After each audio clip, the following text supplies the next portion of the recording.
Okay, दूसरी haemolytic condition which is hereditary spherocytosis. Obviously ये hereditary मतलब ये एक इनहेरिटेड कंडीशन है। स्पीरोसाइटोसिस मतलब आरबीसी का सर्कुलर शेप होता है, it is converted into spherical. अब इसके कुछ पॉइंट्स देखते हैं। It is most common inherited haemolytic anaemia in adults which is autosomal dominant. ये होता किसकी वजह से है? It's due to defect in RBC membrane. RBC membrane में डिफेक्ट आती है, इसकी वजह से शेप चेंज होता था फ्रॉम सर्कुलर टू स्फेरिकल। ये आरबीसी मेम्ब्रेन में डिफेक्ट किसकी वजह से आता है? Due to cytoskeleton protein deficiency.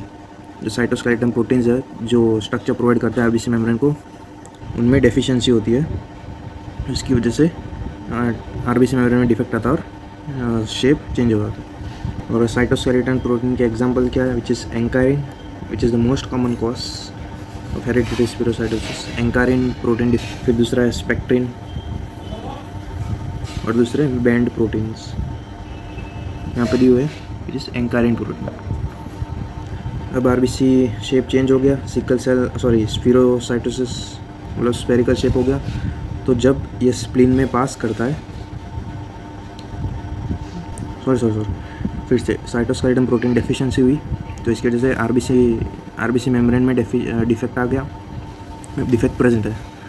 अब जब RBC pass through the spleen, endothelial cells of the spleen, तो वो क्या करते हैं? स्फीरोइडल शेप अज्यूम करते हैं, मतलब उनका शेप चेंज होता था इनटू स्फेरिकल। क्यों? क्योंकि ये डिफेक्ट इन आरबीसी मेम्ब्रेन थी, इसकी वजह से कि यहाँ पे दिया हुआ डिसीज कोर्स। तो normal RBC with defect in membrane वो क्या करते हैं? They pass through the endothelial cells या endothelial fenestration of the spleen. अब डिफेक्टिव मेम्ब्रेन थी आरबीसी की, तो उसकी वजह से RBC gets trapped in the spleen और उसके बाद उनका लाइसिस हो जाता है। अब ये लाइसिस से बचने के लिए वो क्या करते हैं? अपना शेप मॉडिफाई कर लेते हैं, which has least surface area to volume ratio, जो किसका होता है? स्फीयर का। इसलिए स्फेरिकल शेप ले लेते हैं आरबीसी, ताकि वो लाइसिस अवॉइड कर सकते हैं, इसलिए इसका नाम दे दिया hereditary spherocytosis. Okay, hereditary spherocytosis किसकी वजह से होता है? To escape intravascular haemolysis and to avoid trapping in the spleen. तो ये था पूरा डिसीज कोर्स। मैंने बता दिया RBC pass through spleen assume spheroid shape. अब ये जो स्फेरिकल शेप होता है आरबीसी का, इसकी वजह से they become more prone to osmolytic lysis. तो इसकी वजह से उनकी लाइफ स्पैन भी कम हो जाती है, which is 10 to 20 days। Okay, after assuming the spheroidal shape they become more susceptible to osmotic lysis. The life span reduces to 10 to 20 days। Okay, अब इसका क्लिनिकल फीचर्स देखते हैं। तो इसमें फैमिली हिस्ट्री प्रेजेंट होती है, इसकी वजह से हेरिडिटरी स्पीरोसाइटोसिस बोलते हैं। चिल्ड्रन में ग्रोथ रिटार्डेशन करता है। फिर फीचर्स ऑफ हीमोलिसिस हमें दिखेंगे, like cholelithiasis which is pigment stones, leg ulcers, aplastic anaemia में दिखेगा due to bone marrow suppression by parvovirus B19 infection. फिर ये ब्लड पिक्चर दिया हुआ है, मतलब CBC अगर हम करेंगे तो हीमोग्लोबिन लो होगा, TLC और प्लेटलेट नॉर्मल होंगे, और पेरिफेरल स्मीयर में हमें स्पीरोसाइटोसिस दिखेंगे। मोस्टली पेशेंट एसिम्प्टोमेटिक होता है। There is mild to moderate splenomegaly, intermittent jaundice present होता है which is unconjugated hyperbilirubinaemia, MCV low, MCHC increase. ठीक है, साइज़ कम हो जाती है बट हीमोग्लोबिन कॉन्सेंट्रेशन बढ़ जाता है। साइज़ लो, हीमोग्लोबिन कॉन्सेंट्रेशन बढ़ जाता है, इसकी वजह से डार्क अपीयर करेंगे। पिगमेंट स्टोन्स, लेग अल्सर या venous ulcer, aplastic anaemia due to parvo B19 infection. Disease course बता दिया। फिर इसकी इन्वेस्टिगेशंस, अनीमिया का जो हमने अभी ब्लड पिक्चर दिखा वो। पेरिफेरल स्मीयर में हमें स्पीरोसाइटोसिस दिखेंगे, स्पीरोसाइट्स दिखेंगे, रेटिकुलोसाइट्स ज़्यादा दिखेंगे, MCHC बढ़ेगा, MCV कम होगा। हीमोग्लोबिन 10 ये हमने ऊपर बोल दिया। Serum bilirubin increased which is unconjugated. Okay, this is the example of spherocyte. Yes, size कम है, इसमें मतलब size is reduced and haemoglobin concentration which is MCHC is increased. Okay, normally हमें जो आरबीसी होता है उनमें सेंट्रल पिलर प्रेजेंट होता है, जबकि इसमें there is no central pillar. फिर इसके दूसरे diagnostic test which is osmotic fragility test या ग्लिसरॉल लाइसिस टेस्ट। इसमें हम आरबीसी को डालेंगे इन हाइपोटोनिक सॉल्यूशन, फिर उसका कंसंट्रेशन धीरे धीरे कम करते जाएंगे।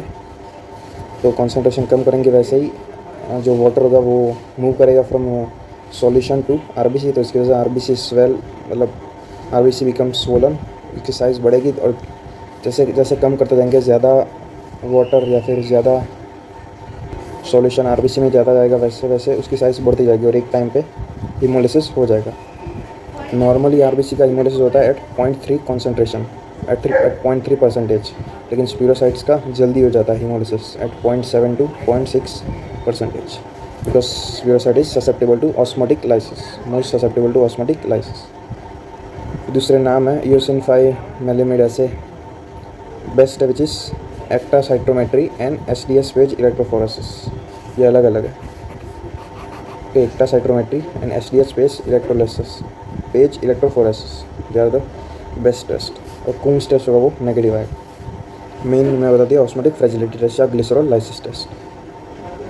फिर ट्रीटमेंट में इसकी ट्रीटमेंट ऑफ चॉइस है स्प्लीनेक्टोमी। स्प्लीनेक्टोमी हम कब नहीं कर सकते, अगर पेशेंट की एज लेस देन 6 ईयर्स हो या फिर मोर देन 65 ईयर्स हो।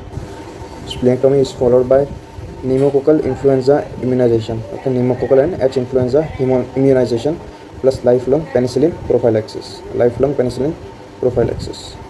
अब स्प्लीनेक्टोमी करेंगे तो हमें स्मीयर में हॉवल जॉली बॉडीज भी दिखेंगी, साथ में सेप्सिस, थ्रोम्बोसिस, इन्फेक्शन का चांसेस भी बढ़ेगा। तो इसकी वजह से हम इम्यूनाइजेशन भी देते हैं और लाइफ लॉन्ग पेनिसिलिन प्रोफाइलैक्सिस भी देते हैं पेशेंट को। फिर गोल स्टोन्स थे, इसकी वजह से हम कोलेसिस्टेक्टमी करेंगे। फिर भी पेशेंट इम्प्रूव नहीं हुआ तो blood transfusion is the last resort. तो ये था हेरिडिटरी स्पिरोसाइटोसिस। मेन वो किसके वजह से होता है, it is a membrane protein defect, जिस most common is ankyrin protein defect. RBC they assume spheroidal shape after passing through the spleen to avoid intravascular hemolysis and trapping in the spleen। हमने features देखे, जो blood picture थी वो देखी, haemoglobin count, TLC, platelet, peripheral smear में findings का दिखेंगे। MCHC low होगा, एमसीएचसी हाई होगा, एमसीवी लो होगा, no central pallor, serum bilirubin high होगा which is unconjugated hyperbilirubinaemia, aplastic anaemia होगा due to parvovirus B19 infection. फिर management investigation में osmotic fragility test, ektacytometry, SDS PAGE electrophoresis, treatment में splenectomy और cholecystectomy और blood transfusion. ये था hereditary स्पिरोसाइटोसिस। Okay, अब हम देखेंगे G6PD डेफिशिएंसी के बारे में, which is glucose 6 phosphate dehydrogenase deficiency. It is also in hereditary disorder which is x linked intermediate disease. याद रखना, इसमें इंट्रा प्लस एक्स्ट्रावास्कुलर हीमोलिसिस होता है, दोनों intra plus extravascular haemolysis in G6PD deficiency, more common in male than female. और इसकी pathogenesis देखते हैं। तो G6PD enzyme is an enzyme in HMP shunt pathway, G6PD enzyme है, it is the source of NADPH production. Okay, source of NADPH production. ये NADPH क्या करता है, ग्लूटाथायोन को रिड्यूस्ड फॉर्म में कन्वर्ट करता है। ठीक है, glutathione is converted into reduced form of glutathione. और अगर आरबीसी को अपनी इंटेग्रिटी शेप मेंटेन करनी हो तो ग्लूटाथायोन का रिड्यूस्ड फॉर्म में रहना ज़रूरी है, और वो कौन रखता है, NADPH की वजह से। और एक एंजाइम है जिस ग्लूटाथायोन रिडक्टेस। अब अगर G6PD डेफिशिएंसी होगी, मतलब G6PD एब्सेंट होगा, तो NADPH प्रोडक्शन कम हो जाएगा, तो ग्लूटाथायोन का रिड्यूस्ड फॉर्म वो भी कम हो जाएगा, और आरबीसी की इंटेग्रिटी वो मेंटेन नहीं रहेगी। RBC membrane will become fragile and more prone to damage. Okay, ये थी उसकी पैथोजेनेसिस। यहाँ पे भी लिखा हुआ G6PD is a rate limiting step of HMP shunt pathway, it is source of NADPH required for glutathione production and to keep glutathione in reduced state. और G6PD deficiency होगी तो ग्लूटाथायोन रिड्यूस्ड फॉर्म में नहीं रह पाएगा, तो RBC की integrity maintain नहीं होगी, and RBC will become fragile and more prone to damage. अब एक चीज़ याद रखना, जो G6PD डेफिशिएंसी के पेशेंट होते हैं, they are protected against P falciparum। जो मलेरिया होता है, they are protected against P plasmodium falciparum।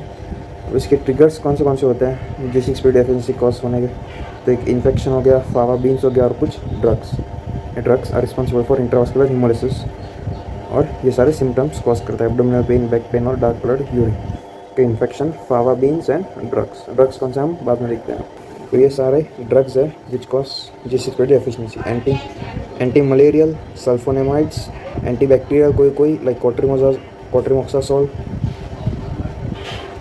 फिर एंटीपायरेटिक या एनाल्जेसिक्स, एग्जाम्पल यहाँ पे दिए हुए हैं primaquine, dapsone, cotrimoxazole, nalidixic acid, acetanilide, naphthalene, methylene blue, ये सारे डेफिनेटिव रिस्क है टू कॉज G6PD डेफिशिएंसी। अब इसके क्लिनिकल फीचर्स देखते हैं। They are mostly asymptomatic. Patient with G6PD deficiency have increase risk of autoimmune haemolytic anaemia, neonatal jaundice and chronic non spherocytic haemolytic anaemia. उसमें ही autoimmune haemolytic anaemia किसकी वजह से होता है? ड्यू टू इंट्रावास्कुलर हेमोलिसिस, जो हमने पहले ट्रिगर्स देखे थे, ड्रग्स, इन्फेक्शन और फावा बीन्स, ये ट्रिगर करते हैं इंट्रावास्कुलर हेमोलिसिस, जिसकी वजह से ऑटोइम्यून हेमोलिटिक अनीमिया होता है पेशेंट को। फिर नियोनिटल जॉन्डिस किसकी वजह से होता है? Due to decreased elimination of bilirubin, तो इसकी वजह से ही बिलीरुबिन का लेवल बढ़ेगा और it will lead to jaundice. Reduced hepatic elimination of bilirubin. अब इसके investigations, it is 100% clinical diagnosis mostly. फिर there is evidence of intravascular haemolysis, जिसमें हमें haemoglobinaemia, haptoglobinaemia, haemoglobinuria, increased LDH, reduced haptoglobin, ये देखने को मिलेंगे। पेरिफेरल स्मीयर में हाइंस बॉडी या फिर बाइट सेल, ब्लिस्टर सेल्स, ये सब देखने को मिलेंगे। और anaemia is due to both intra plus extravascular haemolysis. क्या हमें स्पीयर में क्या क्या? Heinz body, bite cells, blister cells या पॉकेट सेल्स, हेलमेट सेल्स और ट्रायंगुलर फ्रेगमेंट्स, ये सब देखने को मिलेंगे, प्लस बेसोफिलिक स्टिपलिंग। अब कंफर्म डायग्नोसिस करना तो we can do that by estimating G6PD activity in RBC, G6PD activity of RBC। Treatment में स्पेसिफिक ट्रीटमेंट कोई नहीं है। Remove triggering agent, no specific treatment of jaundice, supportive treatment, avoid exposure to triggers, blood transfusion, folic acid tablet, infection की treatment और genetic counselling. ये था G6PD deficiency. क्या main क्या था? It is enzyme of HMP shunt pathway. G6PD is a source of NADPH, or NADPH it keeps the glutathione in reduced form, which is responsible for to maintain integrity of RBC. G6PD नहीं होगा, NADPH नहीं होगा, G6PD नहीं होगा, उसकी वजह से NADPH नहीं होगा और उसकी वजह से ग्लूटाथियोन रिड्यूस्ड फॉर्म में नहीं रह पाएगा और RBC की इंटेग्रिटी मेंटेन नहीं होगी। It will become more fragile and more prone to damage. फिर हमने ट्रिगर्स देखे, protected patients are protected against P. falciparum। फिर क्लिनिकल फीचर्स देखे, mostly asymptomatic, they are increase risk of autoimmune haemolytic anaemia, neonatal jaundice and chronic non spherocytic haemolytic anaemia. फिर हमने drugs देखे, investigations देखे which is 100% clinical diagnosis.